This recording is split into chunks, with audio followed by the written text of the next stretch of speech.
Welcome to the African History Network show right here on 910 AM, the Superstation, the Future Radio. I'm your host, Brother Michael Imhotep, and it is Tuesday, August 3rd, 2021, and we're live. Some of you heard the intro there from 910 AM, the Superstation, where they have some excerpts of me speaking over Snap. I've got the power. I need to get a copy of that. I need to get a copy of that. That's good. That's a good promo. That's imaging. That's what they call in the radio business, imaging. So, well, look, it's been a very, very busy day today. And I was working on content for the show on top of a whole bunch of other things. So on today's show, today is August 3rd. August 3rd is Black Women's Equal Pay Day. Black Women's Equal Pay Day. Now, we always celebrate African-American women and Black Girl Magic and things like this, right? Black Women's Equal Pay Day is not necessarily something to celebrate. We need to understand it and help correct it. But it's not really something to celebrate. It's a legacy of white supremacy and slavery, okay? And discrimination. So what is Black Women's Equal Pay Day? Well, Black Women's Equal Pay Day is the day that African-American women, it marks the day that African-American women the following year make the same amount of money that the average white male made the previous year, okay? It takes the average African-American woman 20 months to make the same amount of money that the average white male makes in 12 months. So the average African-American woman makes 63 cents on the dollar. And, you know, in her working lifetime, there was a study, there's an article from blackenterprise.com from, I think, a couple of years ago, and we'll pull up this article. It deals with how the average African-American woman loses about $1 million in her working lifetime. Okay, loses about $1 million in her working lifetime because of the racial wage gap, So there are a number of articles today being written about this. Fortune.com has an article, NBC News has articles on this. Now, I deal with Black Women's Equal Pay Day every year. It's usually like the first or second week of August. And the amount varies. Some years is 63 cents, some years is 67 cents. But this impacts not just African-American women, but African-American men and African-American family and community. So this is something we should all be concerned about. There's an article from Fortune.com, why Black women's wage gap is a problem for everyone. Why Black women's wage gap is a problem for everyone. On Tuesday, the average Black woman will have finally earned the same amount as the average non-Hispanic white man earned a year earlier, 8 months later. That's a problem, not just for Black women who lose out on $900,000 in lifetime earnings, but for everyone, says experts on equal pay. But for everyone, says experts on equal pay. Well, everybody loses out, period. Okay, you don't have to be an expert on equal pay. You just have to understand how the economy works in a consumer-based economy. So we'll talk about Black Women's Equal Pay Day. And being, speaking of Black Girl Magic, Simone Biles returned to Olympic competition early this morning. And I went to bed. It was something like 4:45 in the morning in Tokyo when the balance beam competition started. I went to bed like 4:30. I recorded it. I haven't had a chance to go back and record. It's been so busy today. And, you know, as we reported yesterday, historian and anthropologist and lecturer and prolific author and a friend of mine, Dr. Runoko Rashidi. Runoko Rashidi passed away August 2nd, 2021, passed away yesterday. He was in Egypt, giving a tour in Egypt, and passed away from a heart attack. So we're dealing with that. And, you know, it's just been a crazy couple of days. Tony Browder reached out to me today. I hit Tony Browder up yesterday. And Tony and Runoko have done lectures together. Tony posted information about Runoko passing and everything. So I'm going to reach back out to Tony because I want to get him on the show again. But Simone Biles won a bronze medal in the balance beam. And I went to bed about 15 minutes. I was tired. I went to bed about 15 minutes before the competition started. So I recorded it. I said, I'll go back and watch it. So she won a bronze medal, and, you know, and everybody was happy for her. Well, most people, not I guess not a lot of the critics, but most people were happy for her. So we're going to discuss that as well. Simone Biles returns and wins bronze on the balance beam. And she also talked about part of what was causing her to have the mental blockage. She also talked about what was going on in her personal life that caused her problems as well. So we'll discuss that. And then we'll talk some more about the passing of Runoko Rashidi. Brilliant brother. You know, Tony said, you know, he's irreplaceable. Tony Browder, when he sent me a message this morning, he said Runoko is irreplaceable.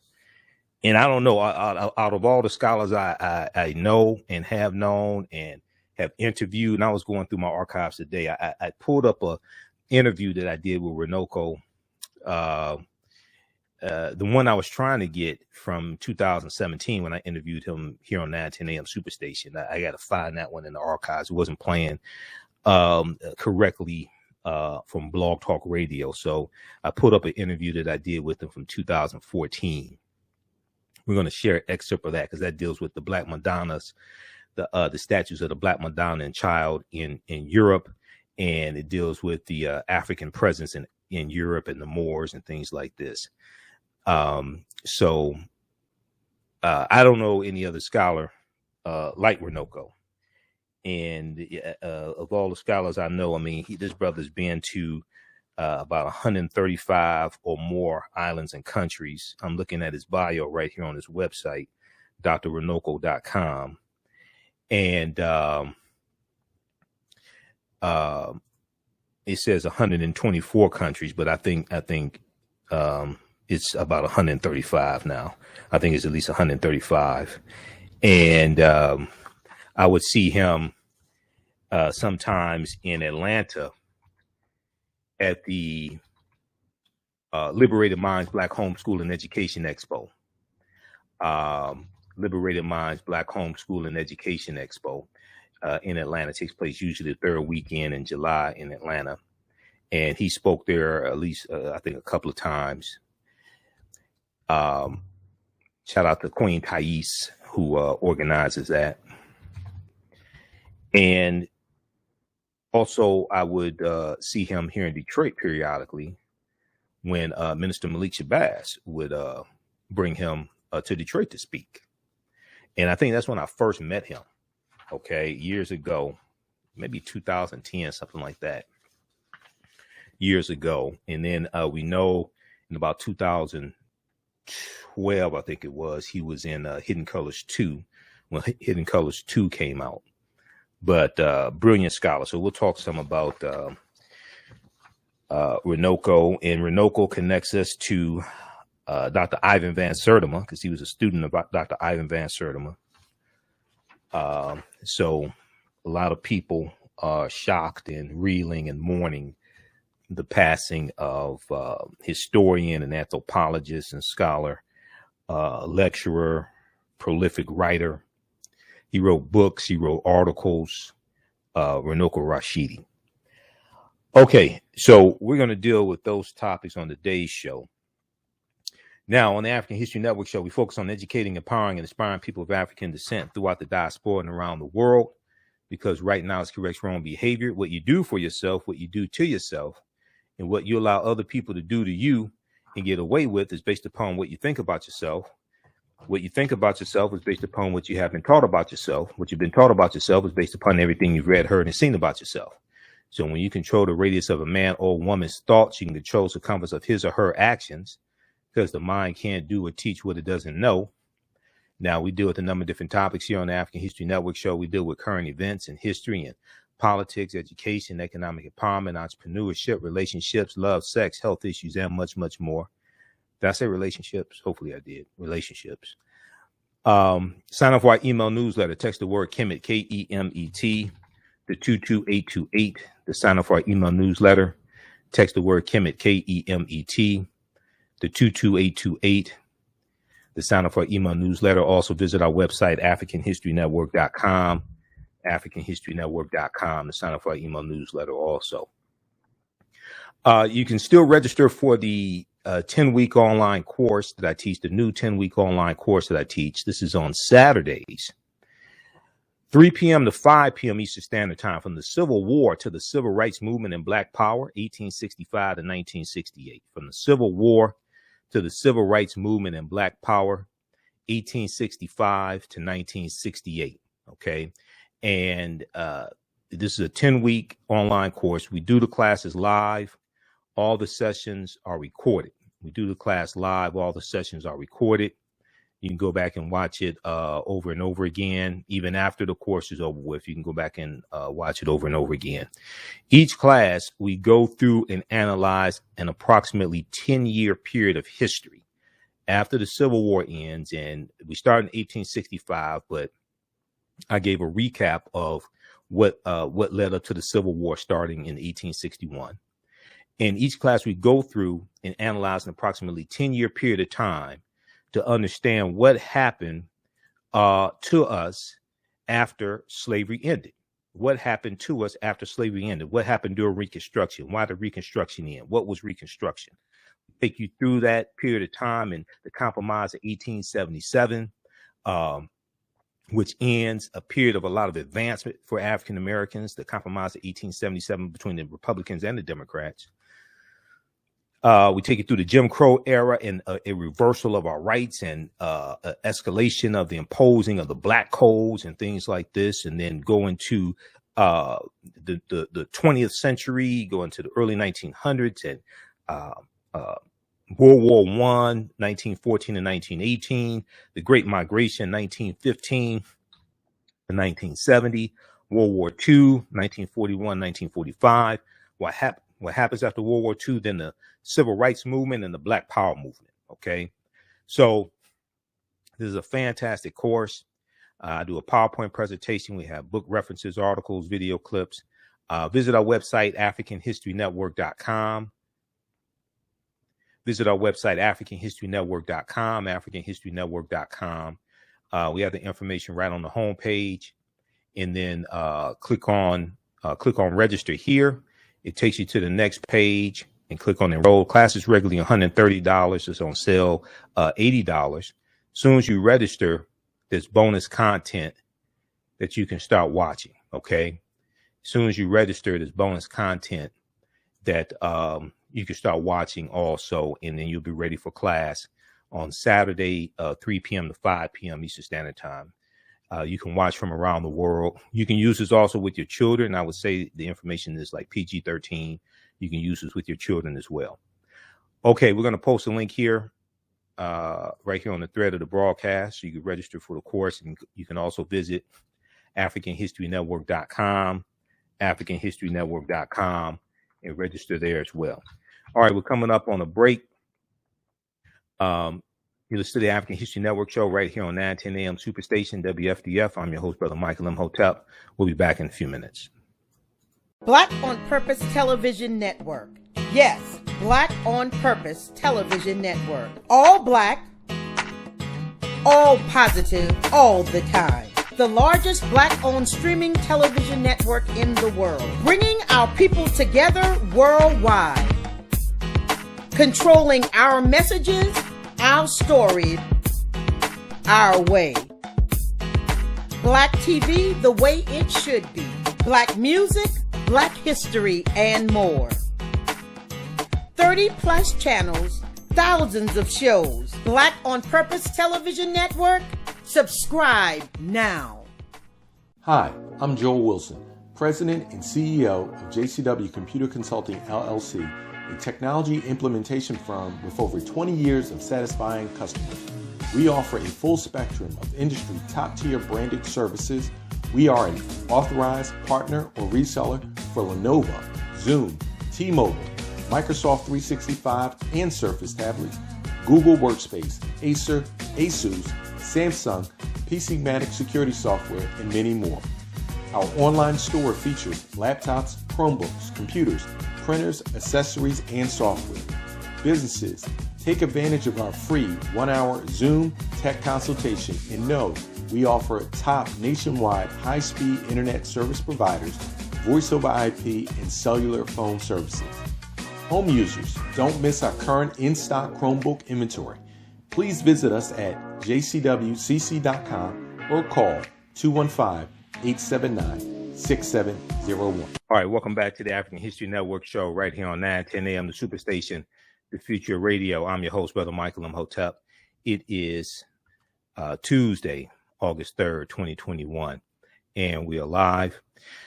All right, calling numbers 313-778-7600. 313-778-7600 is the calling number if you have a question or comment. 313-778-7600 is the calling number if you have a question or comment. I just sent you a clip. Shakita, cue that up. It's about Black Women's Equal Pay Day from Morning Joe, please. Thank you. All right. So as I said at the beginning of the show, today is Black Women's Equal Pay Day. Now, a lot of people may celebrate, oh, it's Black Women's Equal Pay Day. It's something great. Well, we should study it, but it ain't really something great. It's because of white supremacy and racism, okay? So each year I talk about Black Women's Equal Pay Day. And Black Women's Equal Pay Day marks the day that it takes the average African-American woman to make the same amount of money that the average white man made the previous year in 12 months. It takes the average African-American woman 20 months to make the same amount of money that the average white male made in 12 months. If we look at this article here from NBC News, Black Women's Equal Pay Day, Black women work 579 days to earn what white men do in 365 days. Now, for all the people that say pull yourself up by your own bootstraps and try harder and all this, that ain't how you did it. I mean, we could deal with the history. Read this book right here, How White Folks Got So Rich, The Untold Story of American White Supremacy. That's not how you did it. August 3rd, Women's Equal Pay Day, or the day Black women must work into 2021 to finally catch up to what white non-Hispanic men earned in 2020. Author Minda Harts, M-I-N-D-A, Minda Harts says companies now have a unique opportunity to even the playing field. Companies have a unique opportunity to even the playing field. Now, over the last year, women have left the workforce in unprecedented numbers as a result of the COVID-19 pandemic. And if you are African American or Latino, I don't like black or brown, African American or Latino woman, chances are you have fared even worse. This year, Black Women's Equal Pay Day falls on Tuesday, August 3rd, and it means Black women must work an extra 214 days, extra 214 days to catch up with what white non-Hispanic men made in 2020. Across industries, Black women are paid only 63 cents for every dollar made by white men, according to the National Women's Law Center. 63 cents for every dollar made by white men. So racism is a system of advantage and privilege distributed based upon race, which comes out of the ideology of European white supremacy. Okay. Racism is a power structure. Racism occurs when one race of people control the majority of wealth, power, resources, benefits, privileges, land, access to education, access to opportunity, media, jobs, etc. And they use that to marginalize, subordinate, and do harm to another race of people. So this is a real life effect of this. Okay, this is a real life effect of this. Now, there was also a good article from Black Enterprise that we're going to go to here in just a minute. And I cite this a lot in some of my lectures and things like this. And, you know, when I speak across the country, I talk about Black women's equal pay day. And I'm surprised how many African-American women don't know about Black women's equal pay day. And I said, wait a second, hold on. You're a Black woman. How is it you don't know about this? So let's remember that the workforce was not equitable in many industries for women of color, even prior to the pandemic. And the groups that are often hit the hardest during a crisis tend to take the longest to recover. Despite the challenges that many women of color face in the workplace, the lack of sponsorship, upward mobility barriers, and the wage gap, Minda said, I'm optimistic about our future. I'm optimistic about our future. Minda Hartz.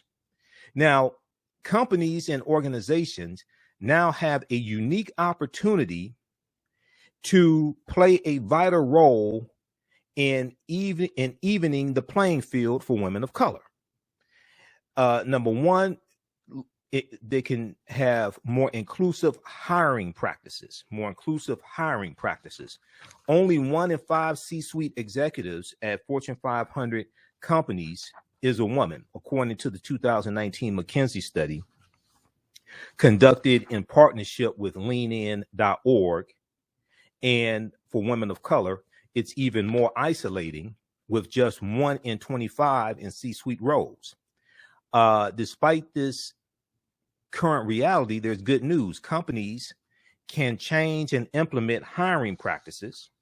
Companies can change and implement hiring practices that center on African-American women and Latino women that have not been prioritized in the past. I'm not suggesting preferential treatment. What I'm recommending is for companies and organizations to be intentional about having a diverse slate of candidates for all future positions at every level. In addition, a diverse hiring committee should be formed to participate in the interview process. So much bias happens during the hiring process. And by modifying current hiring practices that might skew heavily to one demographic, gender, or race, implementing an equitable hiring framework will inevitably benefit the recruitment and advancement of women of color. Next, we have pay transparency.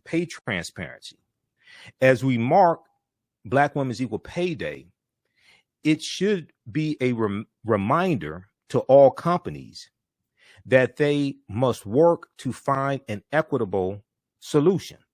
The answer is simple. It won't happen if companies don't prioritize equal pay for women. It won't happen if companies don't prioritize equal pay for all women.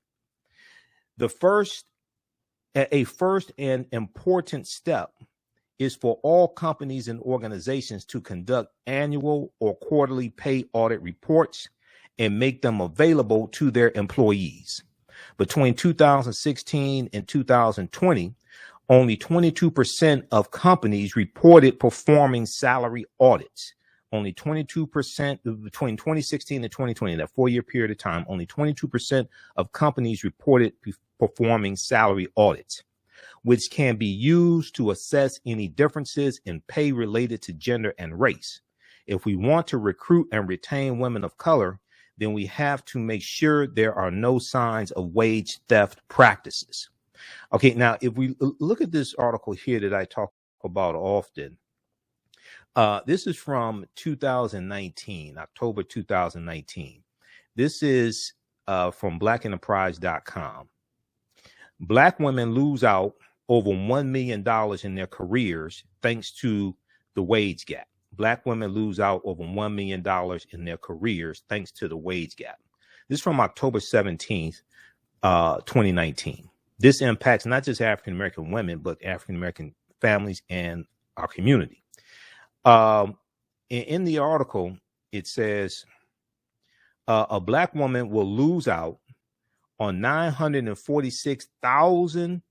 $946,120. Okay. Over a 40-year career, if she continues to make 61 cents on the dollar that every white man earns due to the wage gap. This was an analysis by the National Women's Law Center.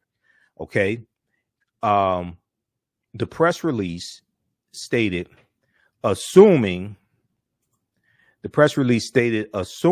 she and her white non-Hispanic male counterpart begin work at age 20, an African-American woman would have to work until she is 86 years old. An African-American woman would have to work until she's 86 years old to catch up to what a white non-Hispanic man has been paid by age 60. So if the average African-American woman loses out almost $1 million in lost earnings due to the wage gap, not because she didn't do the job. Okay. It's due to the racial wage gap. She loses out almost $1 million due to the racial wage gap. That's money that could be used to pay off student loans. That's money that could be used to buy property, start businesses, help put your children through college, buy stocks, all different types of things like this. It's not that she didn't do the work. It's not that she did like 63% of the work. No, she did 100% of the work, but she got paid 63 cents on the dollar. The National Law Center found that black women face even even larger pay disparity in certain states. In the state of Louisiana, which has one of the highest poverty rates in the country, by the way, and that's where Angola prison is also, Louisiana. In the state of Louisiana, black women are paid on average 47 cents for every dollar their white non-Hispanic male counterpart makes. 47 cents on the dollar, which is the worst state for black women's wage equality. Okay, now this was in 2019. Okay, in about right around 2019. Now, okay, so read the rest of this article here from Black Enterprise. Black women lose out over $1 million in their careers thanks to the wage gap. Should say the racial wage gap. This is what it is, the racial wage gap. Now, the article goes on to say, because, you know, we know African-American women have the most student loan debt on average out of anybody, and African-American women are more educated than anybody, and that's based upon percentage of the population enrolled in college. Is about, when the study came out, 2016, 2017, something like that, it was about 9% of African-American women were enrolled in college. Advanced education among African-American women has not been shown to lower the wage gap. Now, I'm not saying don't get advanced degrees, but we have to look at this here. This is something that people don't talk about. Advanced education among African-American women has not been shown to lower the wage gap. In fact, the gap is largest for the most educated African-American women. The gap is largest for the most educated African-American women. Doctorate degree holders who are African-American women tend to make 60% of what their white male counterparts make.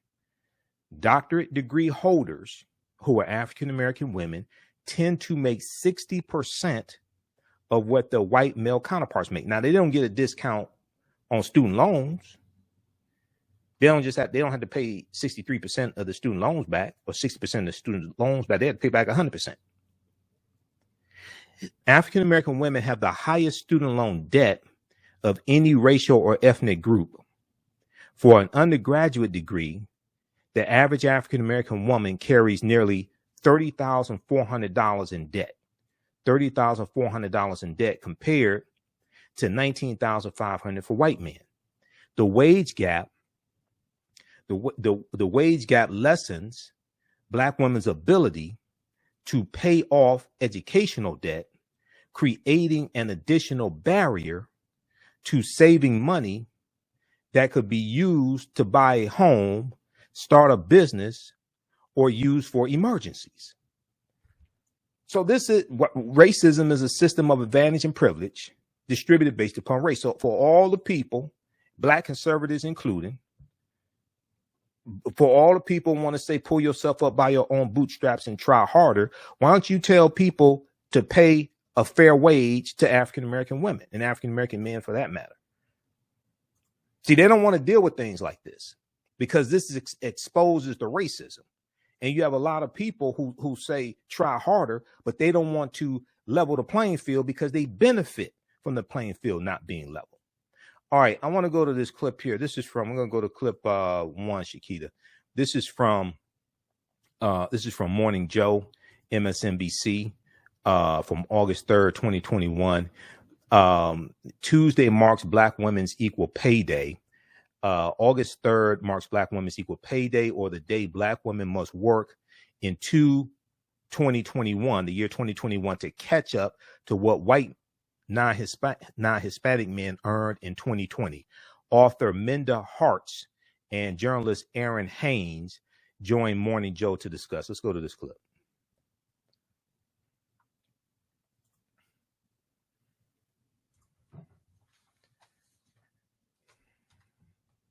Take it off mute.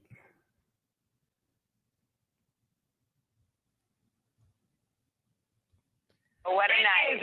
A good night. I mean, Simone Biles. Go to the other clip. Is the second stop the clip. Is the separate email I just sent you.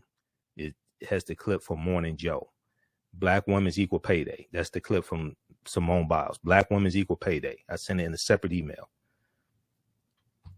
All right, while we get that queued up, just press play when you get it queued up. There was also an article from CNBC that dealt with how Black women lose out on almost $1 million in their working lifetime as well. Okay, that's from CNBC. And we're going to pull that one up. Now, I just posted the link from Black Enterprise.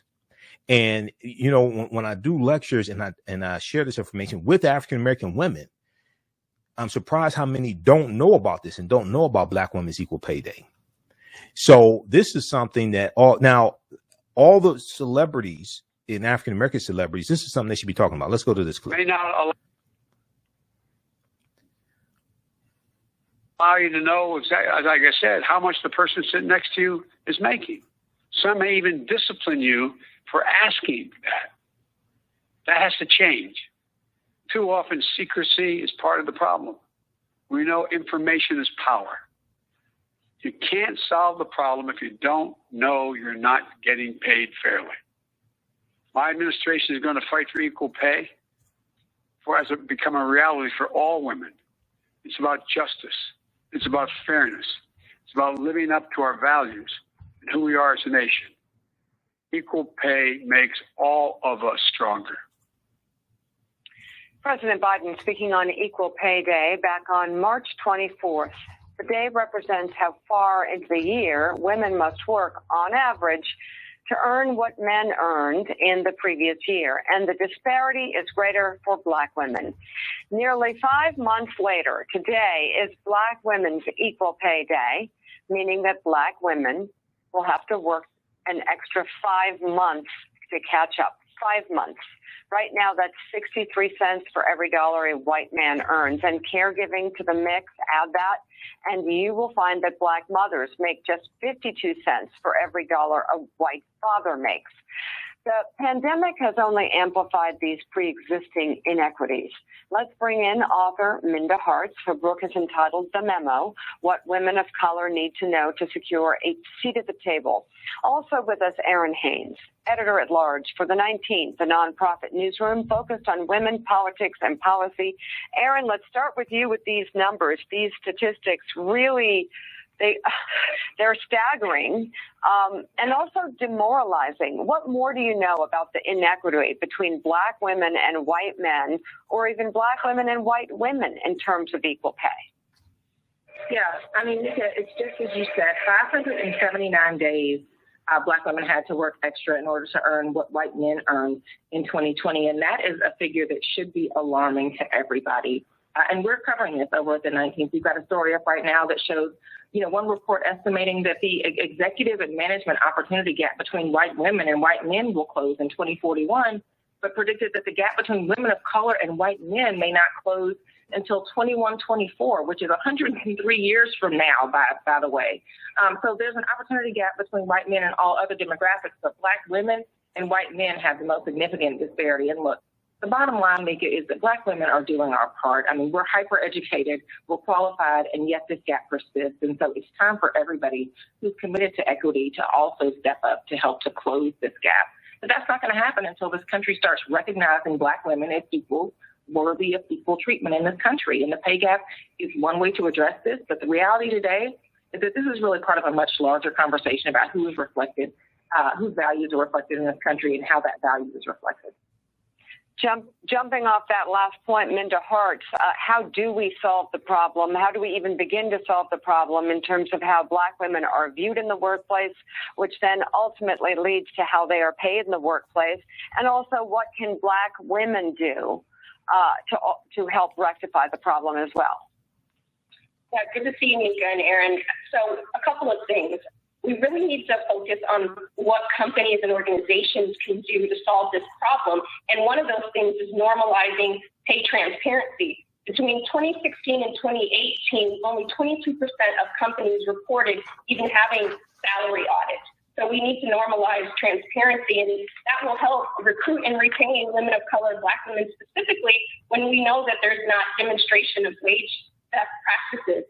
Number two, inclusive hiring practices, restructuring and prioritizing black women in the workplace at every level of the company. And that's also including having a diverse hiring slate and making sure that the people doing the hiring are reflected of those black women so that they can see themselves in those roles. And lastly, what black women can do, we can continue to advocate for ourselves, articulate our value and quantify our work.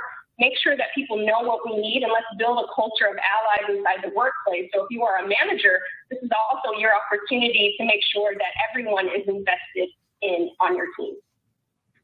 So, Mika, jumping in on this really quickly, you worked with the Obama administration. They asked you to work with them on transparency, the very transparency that we're hearing about this morning, about how every company should let people know what others are making in their similar positions to see through that transparency how fair the pay is. Yeah, no, it was through the White House Council of Women and Girls, headed up by Tina Chen. Valerie Jarrett was involved, and Equal Pay Day was a big deal. It's salary audits, which companies really push back on for a number of reasons, and also inclusive hiring practices. I talk a lot, Aaron Haynes, about meeting people where they are instead of trying to get people to fit into corporate slots that were created years and years ago that nobody really fits into. Yeah. So this is a huge effort, and what we're going to do is continue this conversation.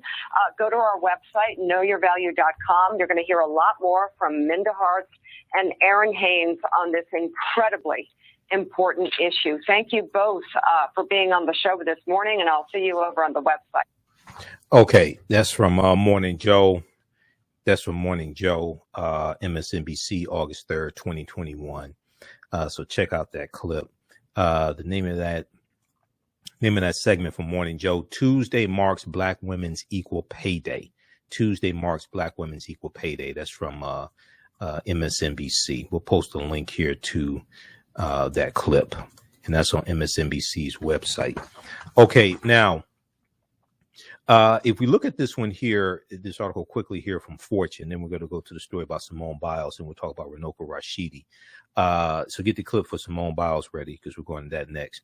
Why Black women's wage gap is a problem for everyone. Why Black women's wage gap is a problem for everyone. August 3rd, 2021 from fortune.com.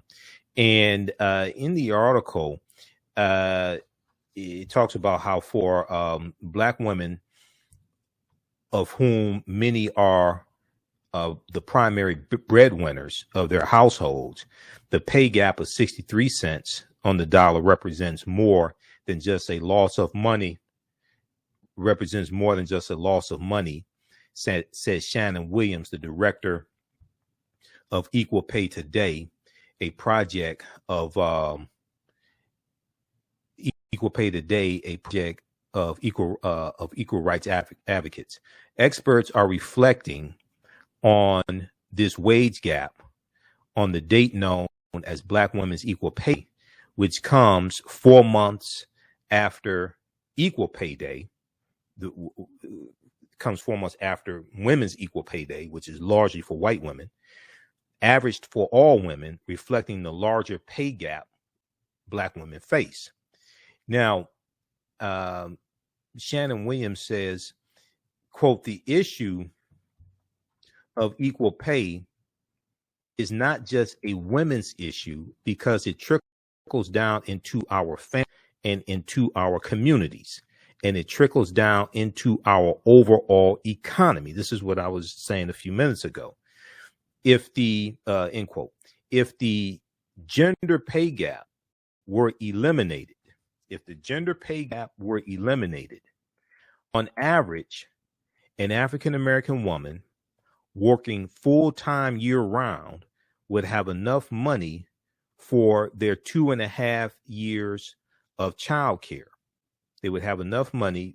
They would have money for more than 2.5 years of childcare, more than 2.5 years of additional tuition and fees for a 4-year public university, or 22 more months of rent, according to the National Partnership for Women and Families. So when we deal with the eviction moratorium and we deal with this eviction landslide, this is proportionately negatively impact African American women and families. To begin to rectify the wage gap between Black women and white men, companies need to make changes to their hiring and promotion practices, said Shannon Williams. Policies such as asking people to report their previous wages or discouraging workers from sharing how much they are being paid with colleagues can keep in place lower pay for African American women.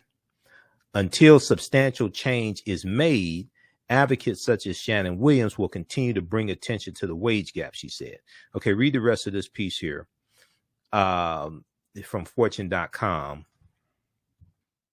Fortune.com, why Black women's wage gap is a problem for everyone. Okay, read that one. And then CNBC also has an article from today. Black women make nearly $1 million less than white men during their careers. Black women make nearly $1 million less than white men during their careers. This is from CNBC.com, August 3rd, 2021. Tuesday, August 3rd is Black Women's Equal Pay Day. It marks the additional 214 days that Black women must work to catch up with what white non-Hispanic men earned last year. In essence, Black women must work 509 days to make what white men made in 365 days. Okay. Now, on average, Black women are currently paid 63 cents on every dollar paid to non-Hispanic white men. For full-time working African-American women, this amounts to a median wage gap of $2,900 a month, $24,110 a year, and $946,000 over a 40-year career. So over a 40-year career, based upon the latest statistics, African-American women make $964,000 less. So read this one also. That's almost $1 million. Okay. And then African American men make about, I think it's about 80 cents on the dollar that the average white man makes, that the average white male makes. Black women make nearly $1 million less than white men during their careers. So read this piece here from CNBC.com. All right, I want to go to Simone Biles. We're going to go to that clip from Simone Biles. So Simone Biles bounced back. I was up late. I was working. I was editing videos, doing work after last night's show. And it was going to start about 4:45, 4:45 Eastern Standard Time in the U.S. Eastern Standard Time in there in Tokyo. And I went to bed about 4:30, so I recorded it. I still got to go back and watch it. Okay, Simone Biles bounces back with bronze on balance beam. Okay, let's go to this clip. Oh, what a night. A good night. I mean, Simone Biles. She did it. Delivered, honey. She did it. It was remarkable. She came into the competition. She got a bronze medal on the balance beam. By the way, SG, that final just wrapped up. I was in the audience with a whole bunch of people who were watching. It was like we were all nervous wrecks, but we got a little video. We wanted Simone to know that we were there rooting her on, and she and Suni were down on the floor. It was really cool. But by the way, SG, right now, they are on their way over here in a van. The whole crew, the whole entire gym. I hope you got him a police escort so they can hurry. And I swear I was watching live. I swear I saw someone look up at you, Hoda. I know she gave you a wave. Oh, she did. She was so sweet. And it was, she was nervous, but she's going to come here and tell us all about it. She did it. She did it. She did it. All right. So Simone Biles did it. Okay, stop the clip, please. Okay, Simone Biles did it. And stop the clip, please. Thank you. So Simone Biles did it. She won a bronze medal on the balance beam. Okay. And she said, I didn't expect a medal today. I did not expect a medal today. I just wanted to go out there and do this for me. And that's exactly what I did, Simone Biles said after the competition. Now, she got a score of a 14. So she took bronze. Widely considered the world's best gymnast, Simone Biles moved smoothly and precisely through her routine, barely wobbling, and smiled broadly as she landed on the mat. When it concluded, she waved and blew a kiss at photographers and the crowd and hugged teammates and competitors alike. Okay, now Biles now ties the record for the most Olympic medals won by a U.S. gymnast. Team USA tweeted shortly after she bagged the bronze medal. She scored 14.0. And here's a picture of her here on the balance beam. Now, she said, it's been a very long week. It's been a very long 5 years, Simone Biles said. It's been a very long week. It's been a very long 5 years. She said, I didn't expect a medal today. I just wanted to go out there and do this for me. And that's exactly what I did. Now, okay, those watching on our Facebook fan page, The African History Network, and our YouTube channel, Michael Imhotep, keep watching. We're going to keep broadcasting. If you'd like to stop for information, you can support the African History Network, $ the AHN show through Cash App, $ the AHN show through Cash App, also through PayPal, paypal.me/the AHN show. This helps us keep doing the research and stay on the air and keep broadcasting. Visit our website, africanhistorynetwork.com, and register for my new 10-week online course, From the Civil War to the Civil Rights Movement and Black Power. That meets on Saturdays, 3 p.m. to 5 p.m. All right. Remember, right now is correct. Wrong behavior is not over till we win. Wakanda forever. We'll talk to you tomorrow. Peace. Stand by, everybody. Stand by. All right. This is our official Cash App account, $ the AHN show, SHOW, through Cash App. And it will show my name there and say Michael. So you can support us there. Stand by. We're going to keep going. We're out of time on 9:10 a.m. Superstation WFDF. Let's see here. Okay, let's go back to the story here of Simone Biles. So let's bring this back up.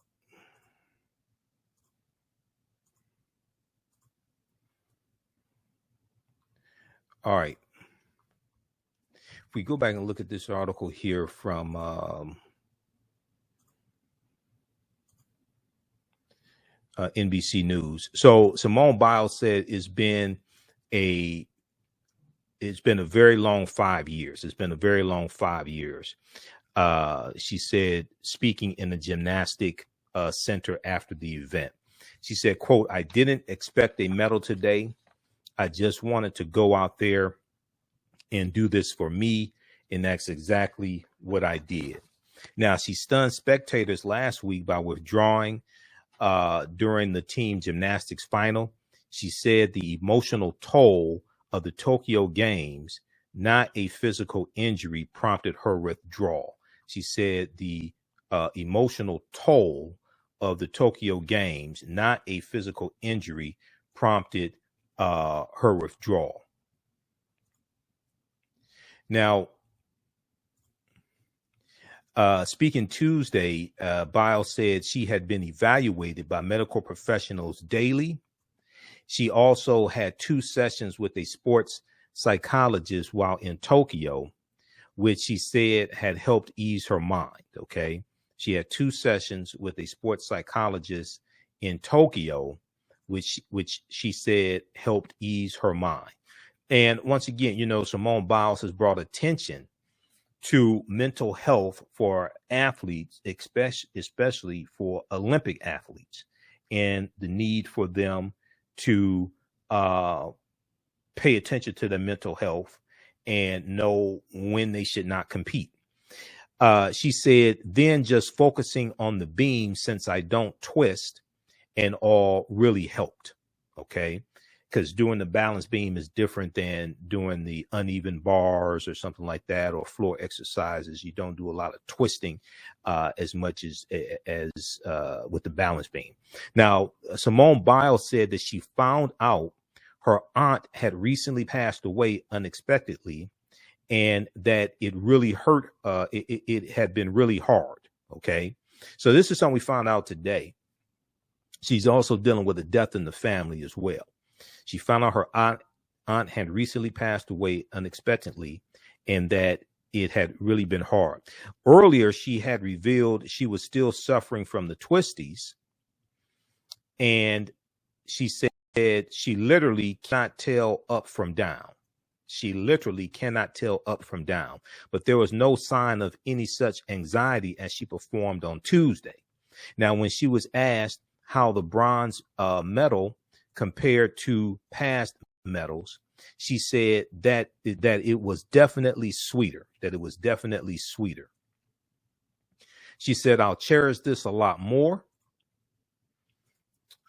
She said, I'll cherish this one a lot more. And the Huffington Post had an article dealing with that topic also, and what she said, that she would cherish this one a lot more.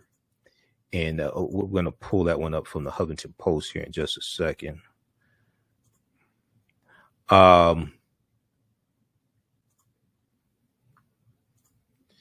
right.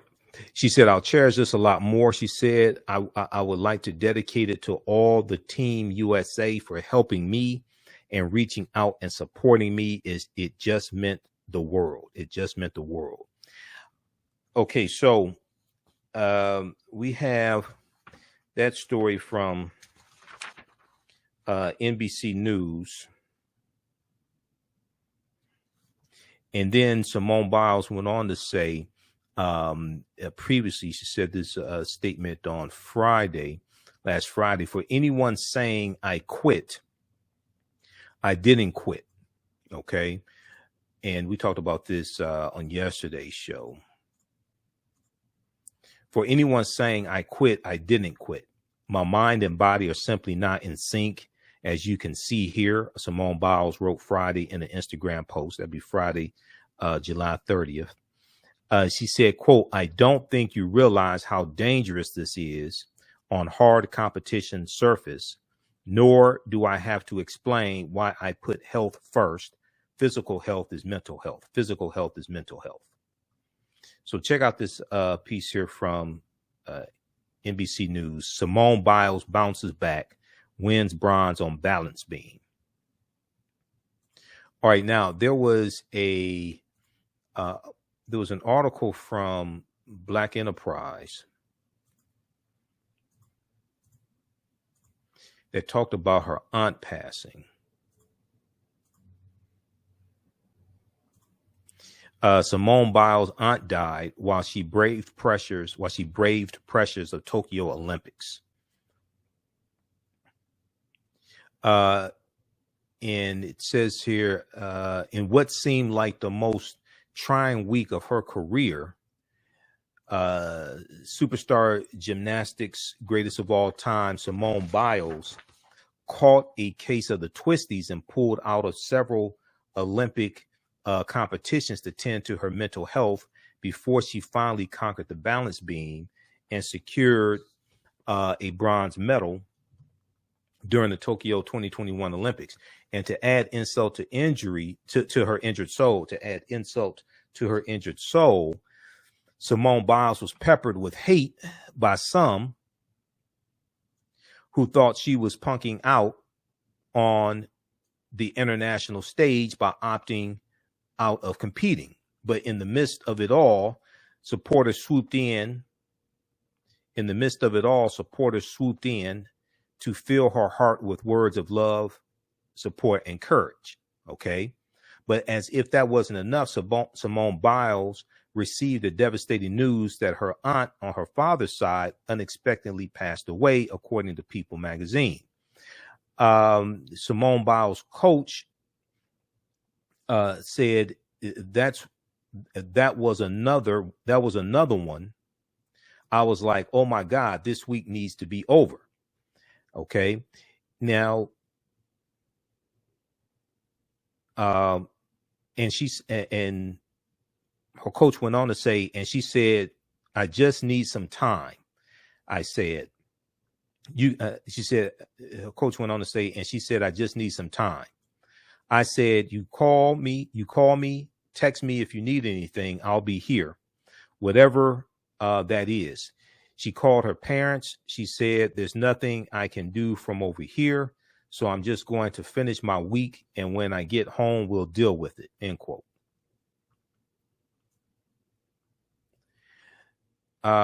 Okay, so she's also dealing with the passing of her aunt as well. All right, so it's been a very traumatic 2 weeks for her, but she has paid attention to her mental health, gotten help that she needed, and she's been able to bounce back and persevere. So our condolences to her family as well. And, she did a fantastic job on the balance beam. Now, there was also an article from Huffington Post. It's one from Huffington Post that I saw. And she talked about the importance of this bronze medal and how it was different than the other medals she's won. Now, this is her 7th medal. She ties the record for the most medals for a gymnast. Simone Biles, "I'll treasure this one a lot more after everything I have been through. I'll treasure this one a lot more after everything that I've been through." And she says, "I was proud of myself." She says, "I was proud of myself just to go out there after what I've been through." She said this after she won the bronze.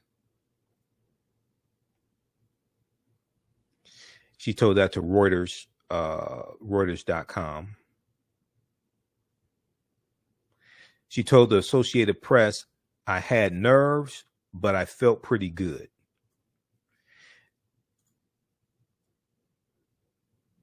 She said, regarding the bronze medal, she said, I'll treasure this one a lot more after everything I've been through. Now, the color of the medal seemed irrelevant after Simone Biles, with 7 medals, tied Shannon Miller for the most won by an American gymnast. One of them was a bronze on the beam at the 2016 Rio Olympics. A week has passed since Simone Biles abruptly dropped out of competition after a wonky vault. She spoke frankly of her struggles and the pressure and withdrew from the all-around and 3 of the individual events as well. But she appeared smiling and ready for what could be at least it could be a last moment on the Olympic stage. She said, this one is definitely sweeter, referring to the bronze medal. Here's a picture of her smiling with her bronze medal. All right. So once again, she's Black Girl Magic, and congratulations to Simone Biles. All right. Marlene said that haters are going to always hate. Yes, they will. And they can't do 1/100th of what Simone Biles can do. The best they can do is try to tumble out of bed in the morning. That's the best they can do. Half of them can barely sit up in the morning. That's the only sit up they do, trying to sit up in the bed in the morning.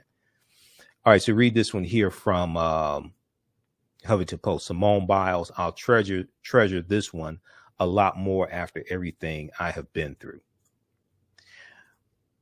All right, we want to go to this next segment here. This is dealing with Runoko Rashidi. Before we go to that, everybody share this broadcast on your social media platforms. Invite your friends to tune in as well. Want to let you know that I have a new 10-week online course that I teach on Saturdays. This is from the Civil War to the Civil Rights Movement and Black Power, 1865 to 1968.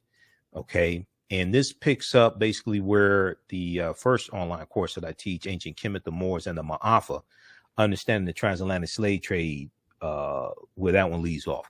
This is a 10-week online course. We do approximately 2 hours each session. Sometimes we'll go over. This is Saturdays, 3 p.m. to 5 p.m. Eastern Standard Time. So I do the classes live. All the sessions are recorded.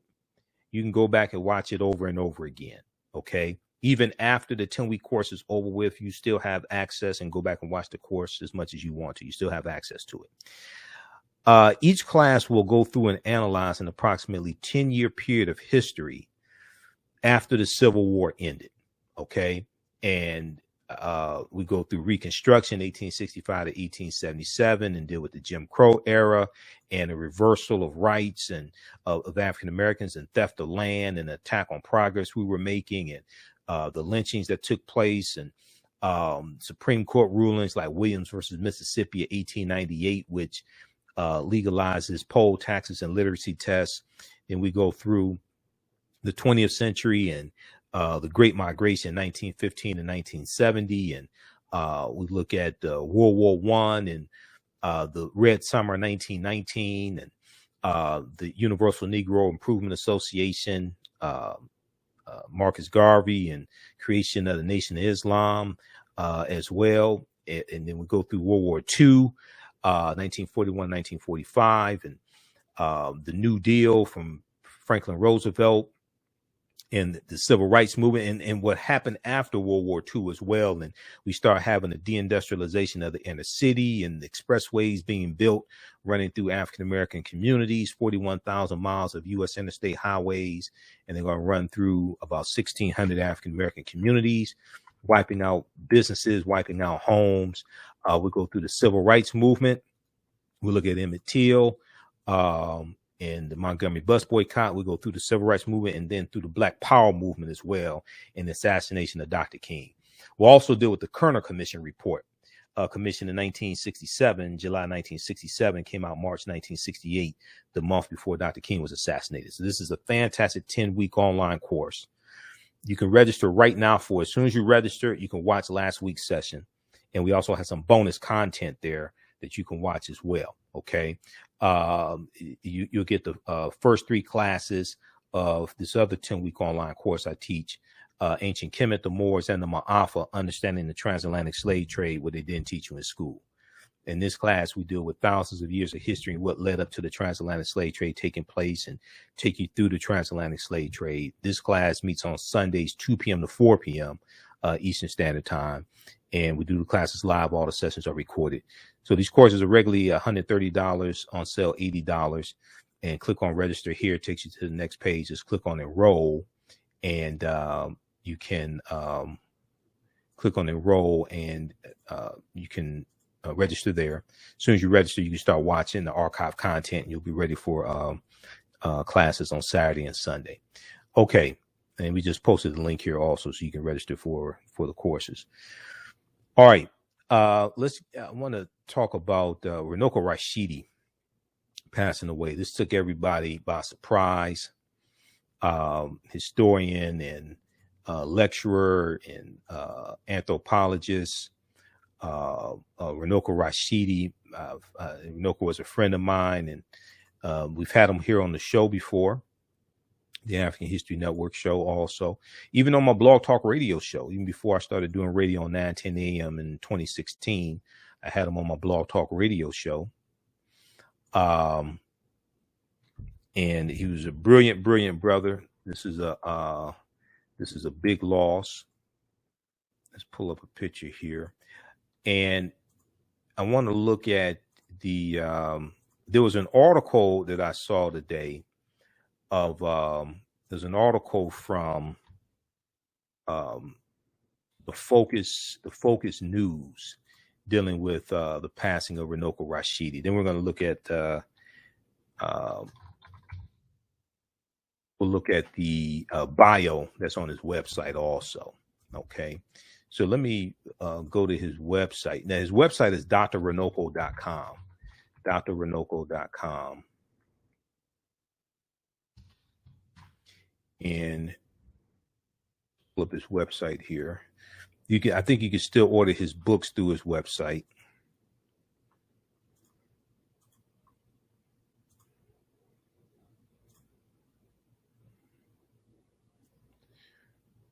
Let me see right here, drrunoko.com. And I use 2 of Runoko's books in my online class. You know, I talk about Runoko like every class. Black Star, the African Presence in Early Europe is one of the books I use when we talk about the history of the Moors. This is one of the books. This is a book Runoko wrote. Fantastic book. I interviewed him about this like in 2014. Black Star, the African Presence in Early Europe. Then also Golden Age of the Moor, edited by Dr. Ivan Van Sertima. Runoko has an essay in this book. Fantastic essay dealing with the history of the Moors. And then also dealing with Asia. Where is that book?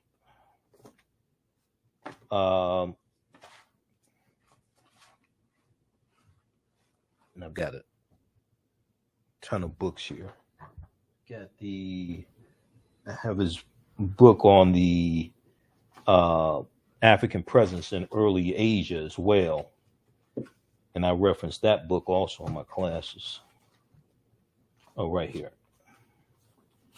Now this one, I think I got this one from him a few years ago when he was speaking at the Liberated Minds Black Homeschooling Education Expo in Atlanta. African Star over Asia, the Black presence in the East. African Star over Asia, the Black presence in the East, by Runoko Rashidi as well. Okay, so this is a brilliant brother. He was in the film Hapi. Okay. Yeah, I just talked to Tyke Grant yesterday. He's one of the people I reached out to confirm that Runoko had passed away. Tyke is the director of the film Hapi. We've had Tyke here on the show before. All right, so if we look at this here, here's his website.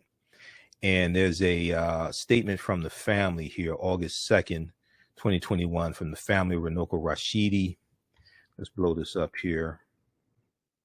And I knew he had passed away before I posted, a few hours before I posted about it. I talked to a couple of people. They said we want to contact the family and let the family know before we start putting this on social media. So I reached out to people. I talked to Professor Kabahai Wata Kamene yesterday. I talked to Professor James Small yesterday, Dr. Ray Winbush. Tony Browder reached out back to me today because I contacted Tony yesterday and he got back with me today. And we talked about this some as well. Family, it is with our most sincere and deepest regret that the family of Dr. Runoko Rashidi announced the sad news that he has transitioned into the ancestral realm on today, August 2nd, 2021. He was on tour in Kemet, Egypt, doing what he loved most. He will be greatly missed. Please allow his family the time and privacy needed during this difficult moment. We will be posting more information and updating this website as it becomes available. Okay. Brother Yasir Rahotep, Brother Vernon, Sister Teresa Dobson, Sister Althea Cooper. Okay, here's a picture here of Runoko also. Okay, so they have quotes from Runoko here. So they have a bio. Okay, Global African Presence Archives. They have a bio here on Runoko. Let's look at his bio. I printed his bio out also because I wanted to go over that today. Then I'm going to share an excerpt of an interview I did with Runoko from, this one is 2014. I'm trying to find the full interview from 2017 that I did here on 910 AM. I'm trying to find that full one because he was speaking, it was promoting him speaking here in Detroit. I'm trying to find that full, I got to go through my archives. I have over 1,000 episodes of the African History Network show. But Runoko Rashidi is an anthropologist. Let's see how this looks. Okay, let's try to blow this up some more for you all. Let's see. Okay, let's try to get this up. All right, Runoko Rashidi is an anthropologist and historian with a major focus on what he calls the global African presence, That is Africans outside of Africa before and after enslavement. Africans outside of Africa before and after enslavement. He is the author or editor of 22 books, the most recent of which are My Global Journeys in Search of the African Presence, Asada, Garvey, and Me, A Global African Journey for Children in 2017, and The Black Image in Antiquity in 2019. Okay. His other books include Black Star, The African Presence in Early Europe, which is a fantastic book. That was published by Books of Africa in London in November 2011. And then also African Star over Asia, The Black Presence in the East, published by Books of Africa in London in November 2012 and revised and reprinted in April 2013. Uncovering the African Past, the Ivan Van Sertima Papers, published by Books of Africa in 2015. His other works include The African Presence in Early Asia, co-edited by Dr. Ivan Van Sertima. And we know Dr. Ivan Van Sertima wrote They Came Before Columbus. 4 of Runoko's works have been published in French, in the French language.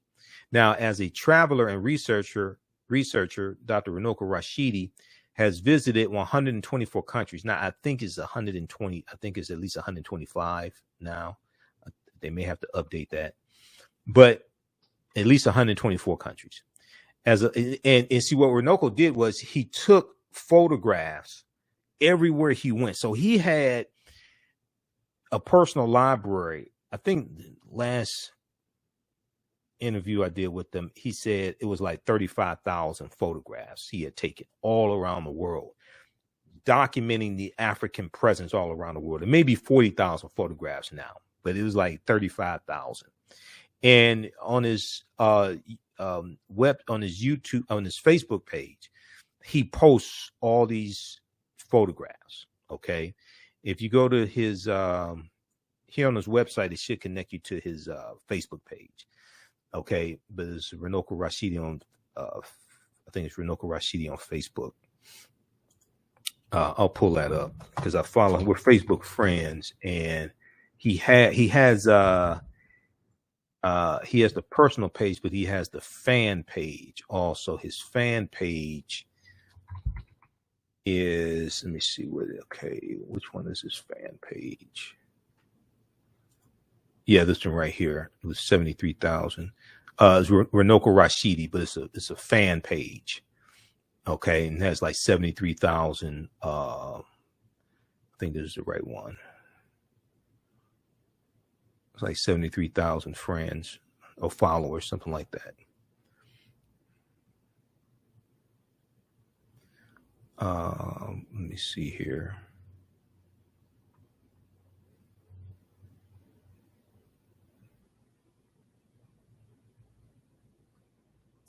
Okay. So yeah, this one right here.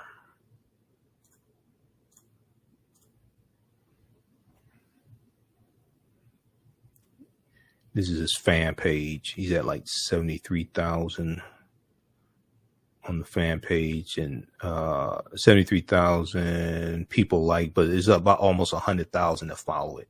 Yeah. Okay. So check that out. Now, let's go back to his bio.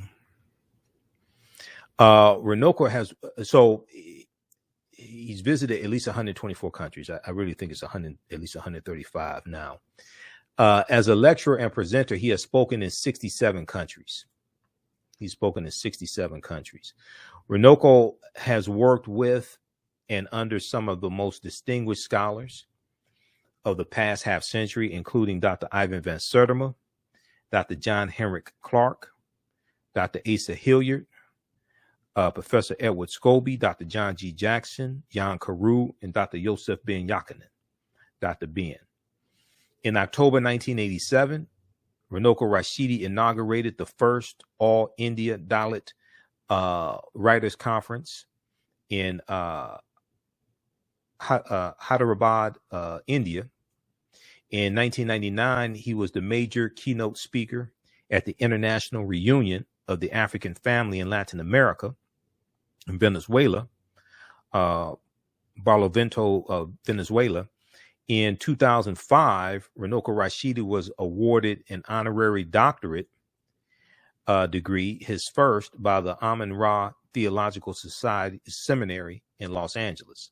The Amun-Ra Theological Seminary in Los Angeles. In October 2010, he was first keynote speaker at the first Global Nationalities Conference in Nigeria, okay, Osogbo, Nigeria. In December 2010, he was president and first speaker at the Diaspora Forum at the Fesman Conference in Dakar, Senegal. In 2018, he was named traveling ambassador to the Universal Negro Improvement Association, the UNIA, and African Communities League, RC 2020. In 2020, he was named to the curatorial and academic boards of the Pan-African Heritage Museum. He is currently doing major research on the African presence in the museums of the world, the African presence in the museums of the world. Now, as a tour leader, he has taken groups to India, Australia, Fiji, Turkey, Jordan, Brazil, Egypt, Ghana, Togo, Benin, France, Belgium, etc. All throughout Africa, Kenya, Mexico, Guatemala, Belize, Luxembourg, Germany, Cameroon, Spain. Runoko's major mission in life is to the upliftment of African people, those at home and those abroad. Those at home and those abroad. Okay, so visit his website, drrunoko.com. I think they have information there, how you can order his books and everything. Support Runoko and his family. This is a big loss. And let's see, let's go back to the home page here. Okay, so they have updates on his website, drrunoko.com. Okay, yeah, they'll have updates here.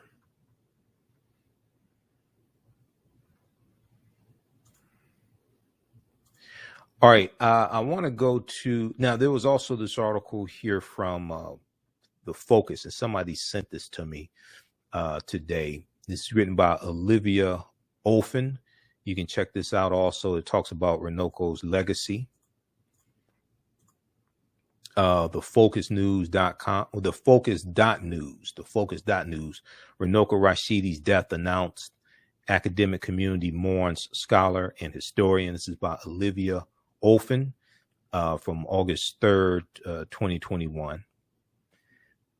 I saw a post, Rock Newman and our Facebook friend saw a post from Rock Newman, because Rock Newman has interviewed Runoko before, and he was posting information, clips of like the interviews, etc.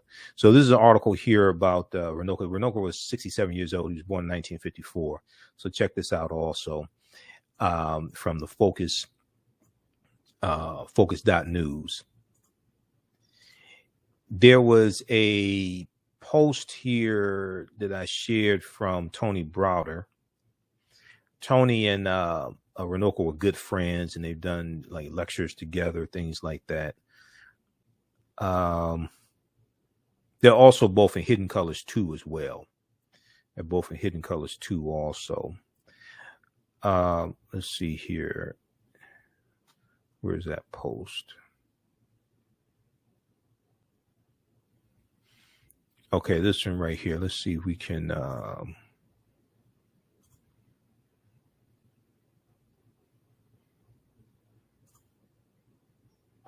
bring this up here.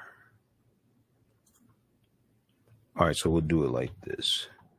I posted this on my fan page.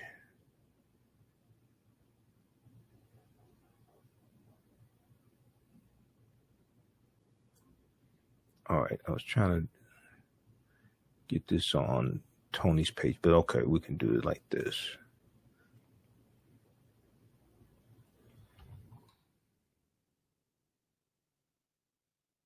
This was shared from Tony Browder's page, and he made it public, so I can share it.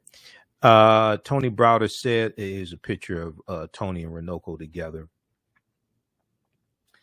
And Tony and I, we were on I've had Tony Browder here on the show before a number of times, and I want to bring him back on for another interview. But Tony and I were on a panel discussion together in Atlanta at the second Black Power Awards. I think that was 2017, I think it was. We were on a panel discussion dealing with the film Black Friday from director Rick Mathis, and director Rick Mathis was he was the moderator of the panel, and Tony and I were both in one of the Black Friday films. But he said, Tony said, I lost my brother Runoko Rashidi yesterday. We lost a giant yesterday. As the world mourns the loss of brother Runoko, let us remember him as a brilliant scholar who dedicated his life documenting the contributions of African greatness worldwide. And, you know, Runoko wasn't one of the scholars that want to do all these debates and all this stuff on YouTube, and he wasn't one to talk negatively about African people and things like this. Runoko was dedicated to the upliftment of African people. Runoko was not for things that divided African people. He was a Pan-Africanist. He was not for things that divided our people. He wasn't into debating over ideologies and all this stuff. Okay. He used his work to uplift African people all around the world and show us the connection of African people around the world as well.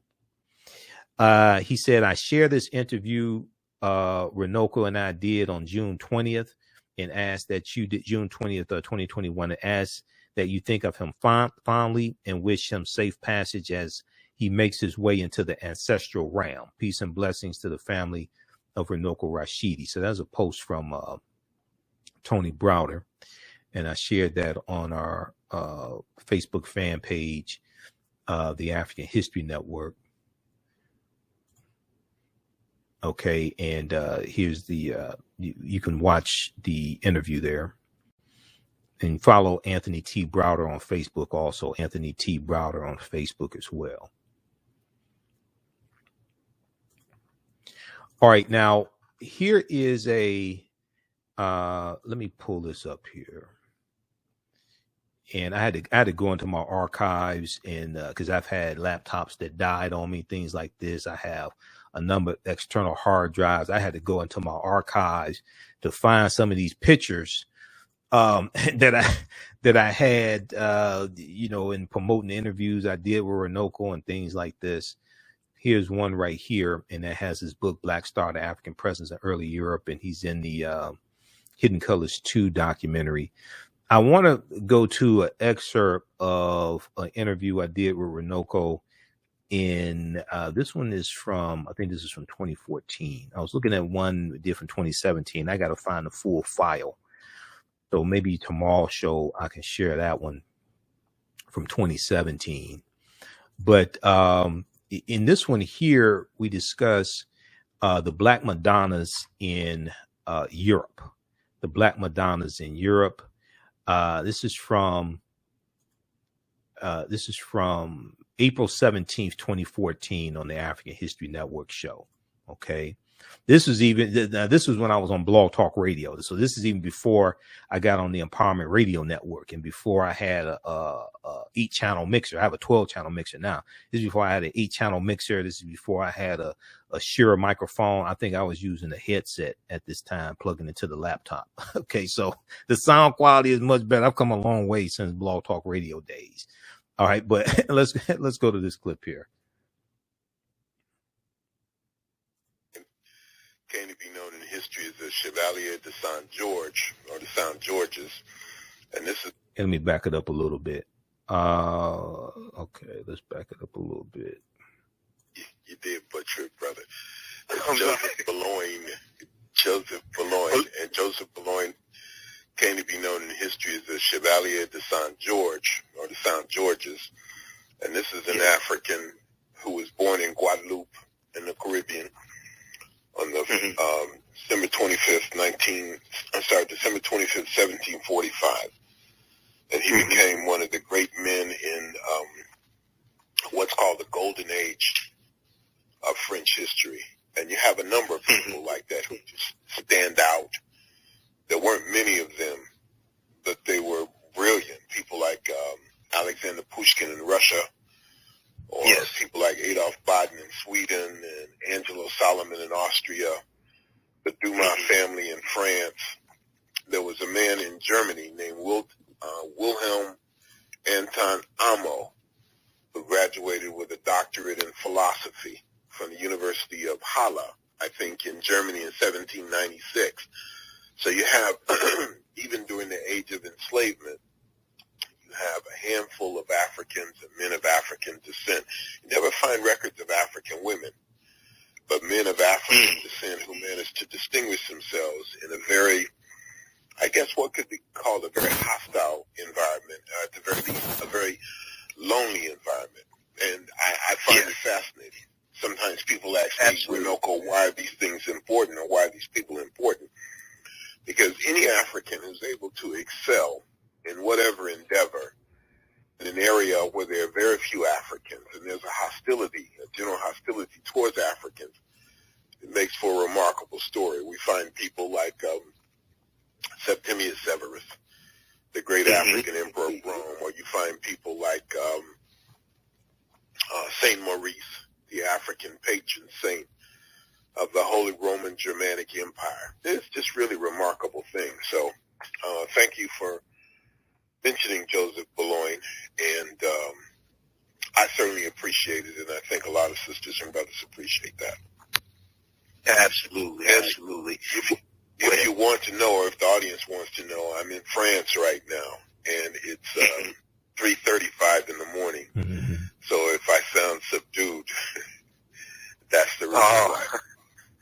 Okay, I thought it was PM there, but yeah, it is. They are like about 6 hours ahead of us or something like that, 6-7 hours ahead.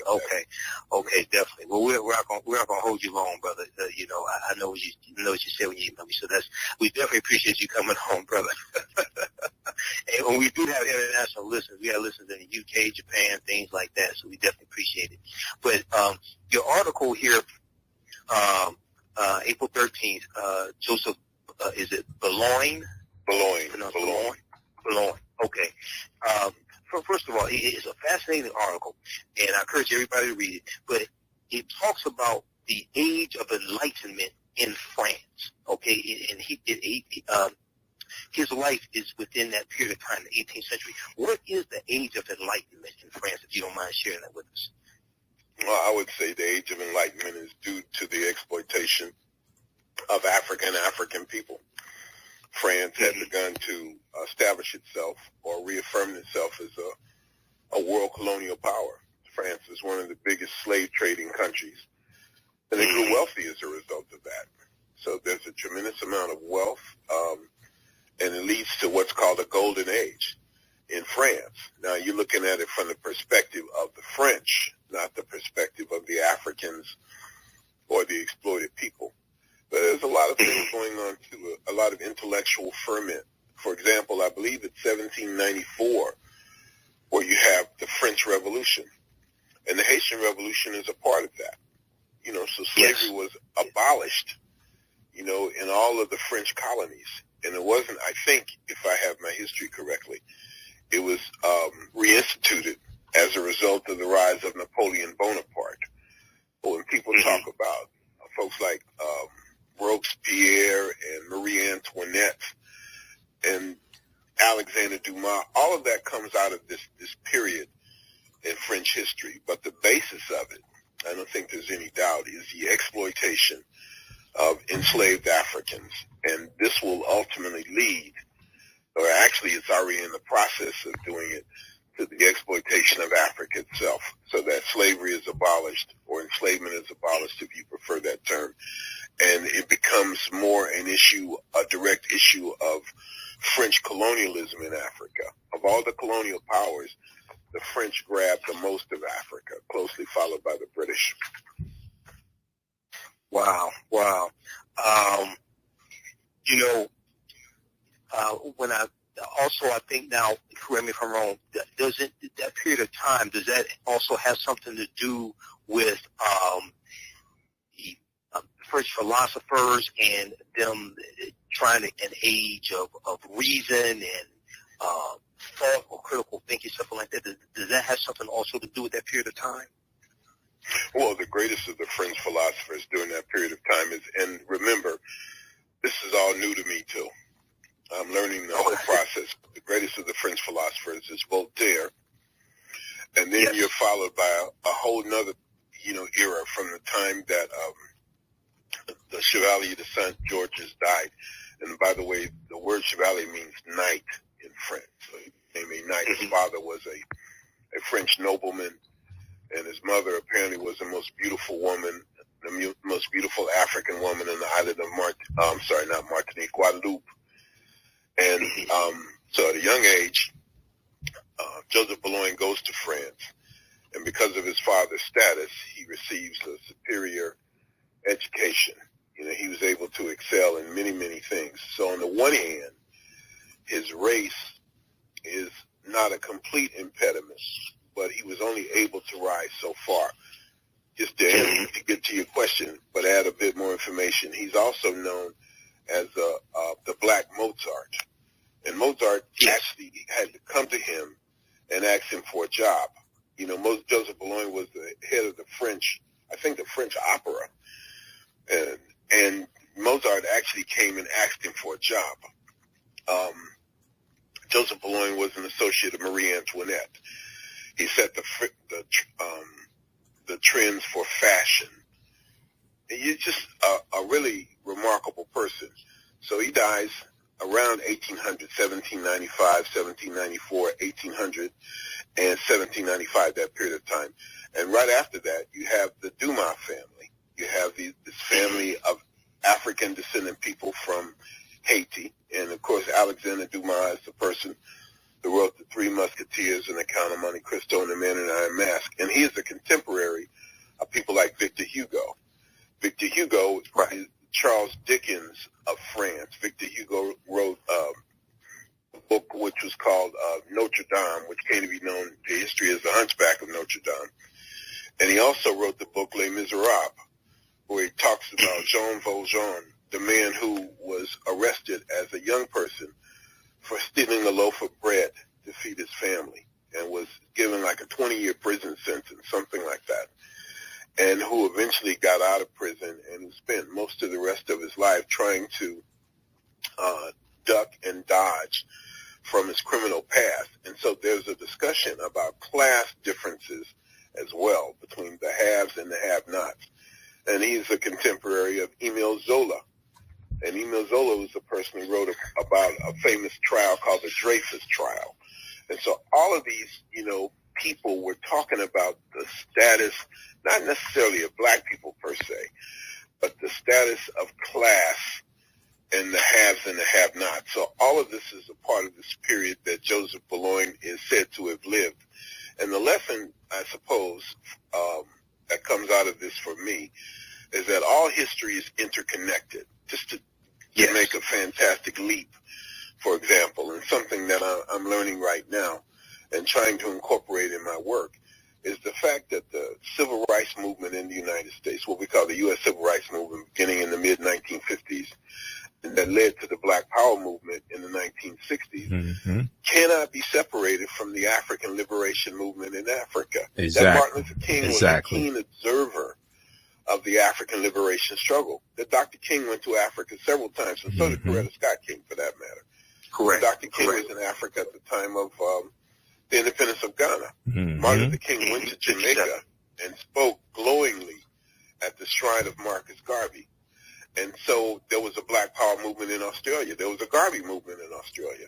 And so I guess what I'm trying to do is, in a sense, with all of this, is connect the dots and to show that black history is everybody's history, that you can't separate one from the other, and that all of these phenomena are interconnected. Absolutely, absolutely. And I don't know if you know Professor Manu and Pim out of California, man, but because I've done some interviews with him dealing with the distortion of the legacy of Dr. Martin Luther King Jr., man. Dr. King is one of the most misunderstood people in history. His legacy has been totally distorted. And a lot of people don't know about him studying African history, him being a keen observer of of Africa's liberation movements, things like this. That's totally not talked about when we talk about Dr. King. Also, very quickly here, in this article, you also talk about Code Noir, Law of Blacks. Talk about that a little bit, because when we hear about the French, we hear about Paris, France, and things like this, but we don't hear about them oppressing African people that much. I guess those who really study African history, we know about French and the colonies, things like this, but in general, you really don't hear about this, about the French. Well, no, I suppose not. You hear stories about people like Josephine Baker, or people like Richard Wright and Langston Hughes. All of them came to France. They lived in France. One of Richard Wright's daughters, and of course, for those who don't know Richard Wright, we're talking about the author of books like Black Boy, Native Son, classical African-American literature, you might say. So, in many ways, I think a lot of African-Americans, at least, have viewed France, and Paris in particular, as a haven against white supremacy. And I suppose for African Americans, that may be true to some extent. I've rarely encountered, overt racism in France. I've been coming here for over 10 years now, and I like it here. It's a good experience. Lots of Africans here, lots of museums, great public transportation, expensive, but beyond that, it's not a bad place. But for Africans from the continent of Africa itself, or Africans who don't have money, Africans who don't have what are generally known as papers, you know, it's a hell on earth.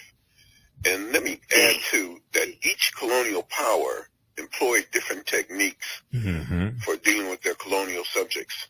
And one of the things that the French did was to incorporate a sense of French identity, however false and frivolous that might be. You know, I meet people even now from countries like not Democratic Republic of Congo, but Congo Brazzaville or French Congo, you know, or Gabon or Central African Republic, countries that have been, at least on paper, independent for 50 years or more, who go around saying, I'm French. You don't encounter sisters and brothers from Jamaica or Nigeria or Ghana, you know, as poor as some of these countries are, although the material wealth is, you know, should make them very wealthy. You don't hear these sisters and brothers going around saying, I'm English. But the French did a marvelous job. You know, when I say marvelous, I'm saying that with some degree of sarcasm. I'm applauding my enemy to an extent. They did a wonderful job in incorporating a sense of French identity. And so people, in many cases, feel like their loyalty is to France. And then the Dutch did their own particular job, and the Germans, and the Belgians, and the Portuguese, and the Spanish. For example, the Portuguese developed a group of people called the Assimilados, you know, who were largely the offspring of the Portuguese and Africans, and put them in charge. And so the French are very similar to that. The French were some of the most effective colonizers, very, very racist. And a lot of us just don't know about that. And that's something that troubles me a great deal. You know, I spend a lot of time on Facebook as well as you know. And one of the things that strikes me, in fact, I should do, you know, I've got several other articles coming up soon in Atlanta Black Star. But I see their format. And one of the things that they do is they might say 10, you know, great Africans who they need to make a movie about, or the 5 Africans who we need to emulate, or 5 classical civilizations that weren't in Africa but were black, things like that. But one of the things, if I ever get the time, I'd like to write is like, what are the greatest myths of Africa? I don't know how I jumped to this point, but one of these myths might be that Africa is not named after a Roman general. Or that the reason Africans are scattered around the world is not because of Pangea. You know, things of that nature. And the other thing is, you mentioned just the point I was going to make.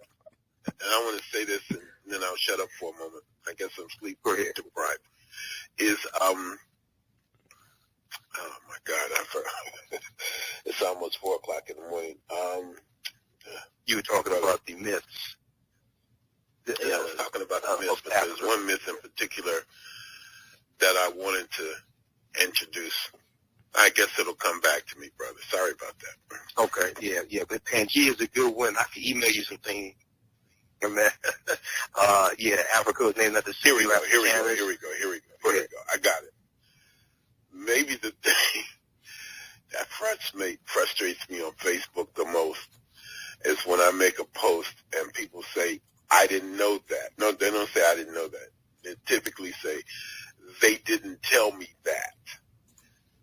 We didn't learn this in school, as if it's the responsibility of other people to teach us our history, that we have become so intellectually lazy, let's be real, and so psychologically dependent that even though many of us say that the European is the enemy of Africa or Africans, that we still expect that enemy to teach us our history.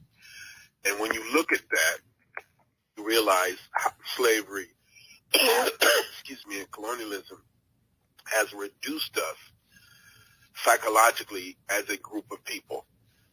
So, anyway, I could ramble on and on, you know, about that, but those are some points I wanted to make in attempting to address your question in some way, form, or fashion.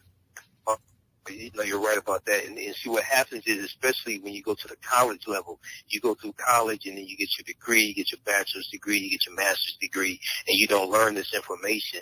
And you thought that you had a good education. You graduated from Princeton or Notre Dame or Wayne State University. You thought you had a good education, and you didn't learn any of this. And it becomes shocking. Let's not just look at high school level. Let's look at college level. Okay, you pay all this money, and you didn't learn any of this stuff. Okay, that can become very shocking to people. Luckily it was in college where I started really studying African history. Okay, so I got at least some of this information, and I studied on my own. So when I took my first Africana Studies classes, I was talking about things that the professors didn't know about. Kind of shocked the hell out of me. but still, I still learned things from them. But I was dropping stuff on them that they didn't know.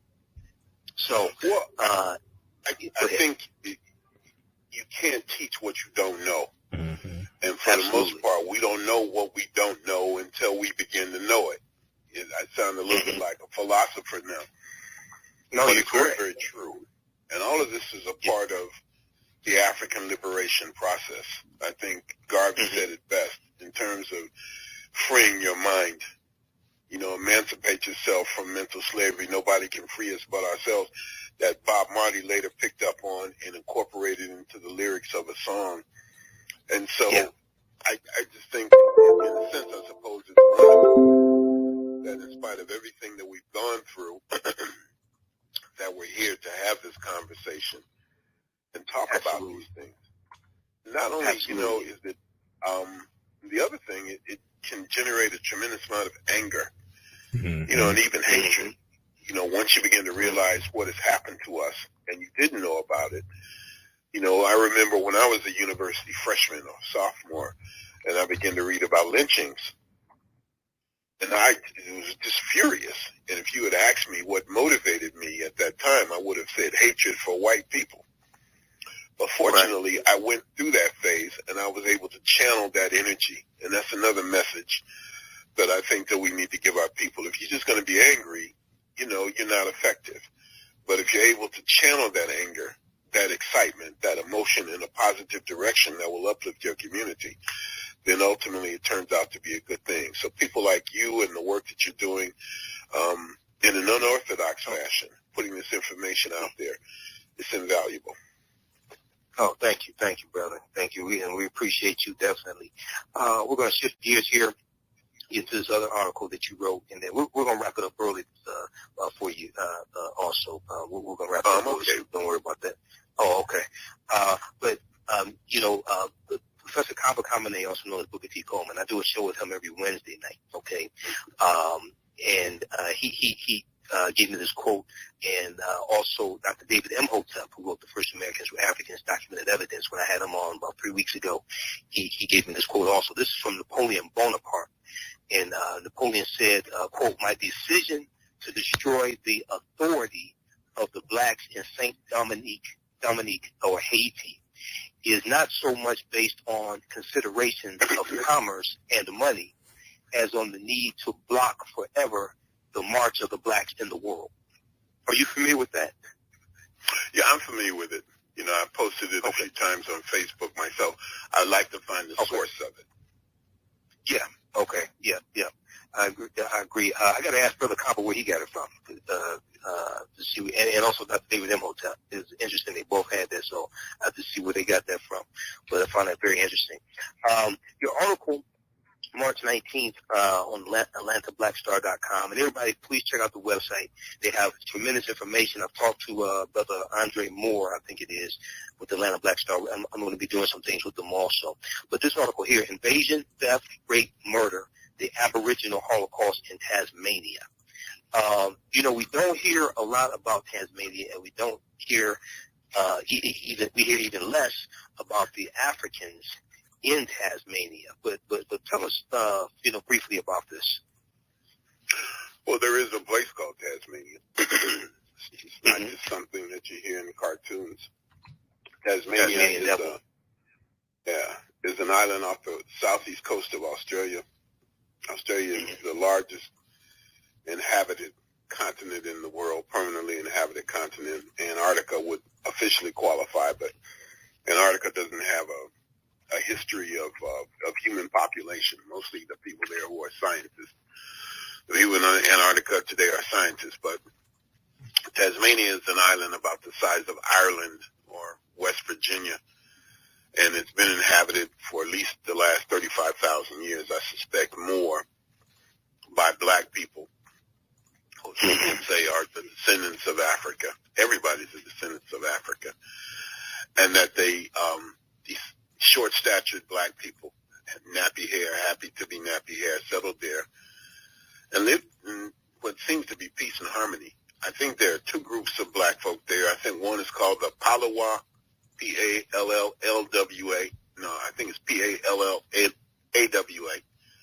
And I think the other group is Pakana. I believe that's the name, P-A-K-A-N-A. And they lived in peace and harmony, had a very, very basic and rudimentary human technology.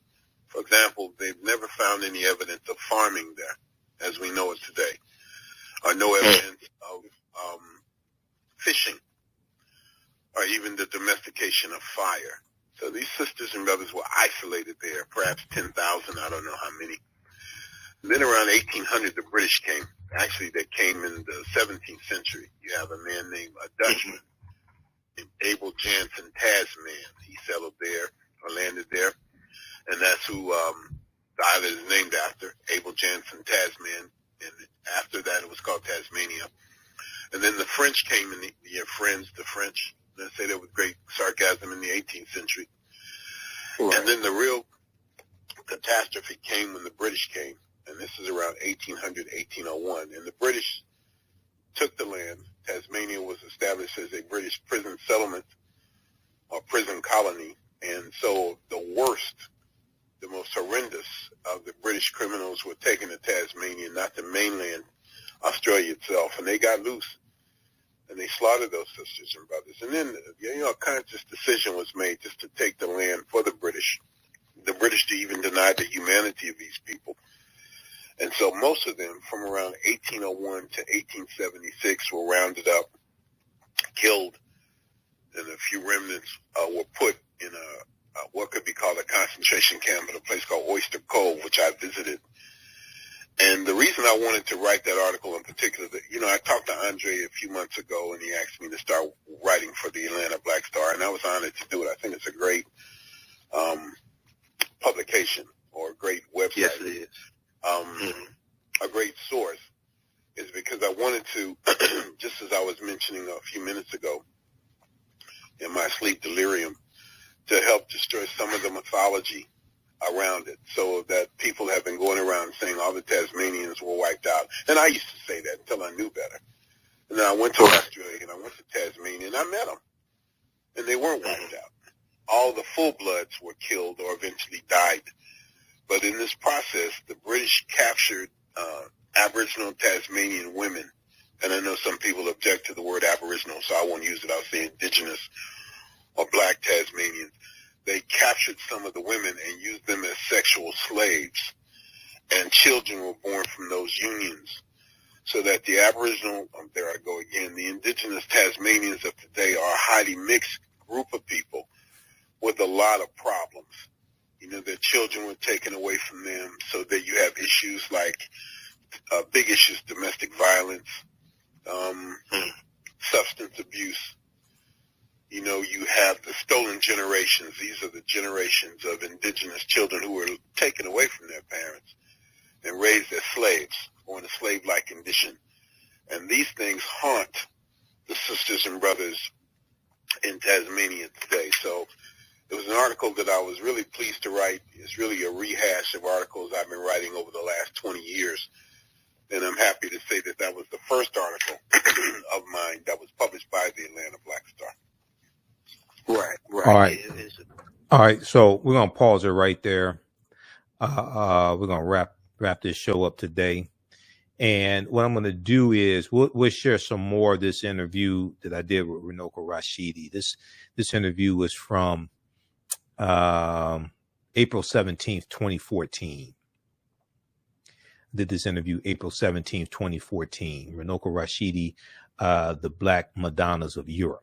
Okay, I have this on YouTube. It's also, we have all these shows archived on Blog Talk Radio. That's where I upload. I've had Blog Talk Radio. I've had this channel. I've had the Blog Talk Radio channel since 2010, I think it is. So we have over 1,000 archive episodes there of the African History Network show. I've interviewed everybody from Darren DeWitt Henson, who was Lim on Soul Food. Now he's on the show The Family Business on BET. I've interviewed Runoko Rashidi, Dr. Layla Africa, Bernadette Stannis, Thelma from Good Times. Of course, Dr. Leonard Jeffries and Professor James Small, and Professor Kabahaya Watha Kamene, Dr. Ricchetti. I mean, I've interviewed some of everybody.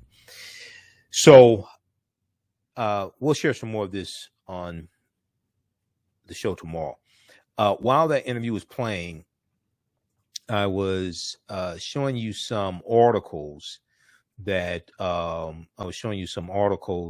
Runoko has written, and you can read these. This is at AtlantaBlackStar.com. So the last one he was talking about: invasion, theft, rape, murder, the Aboriginal Holocaust in Tasmania. That was from March 19th, 2014. March 19th, 2014.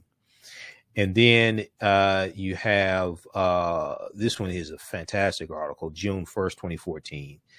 Moors, Saints, Knights, and Kings, the African Presence in Medieval and Renaissance Europe. And in this article, he also talks about his, now this is Saint Maurice right here. This is a picture of Saint Maurice, who became the patron saint of Germany. He was a Moor.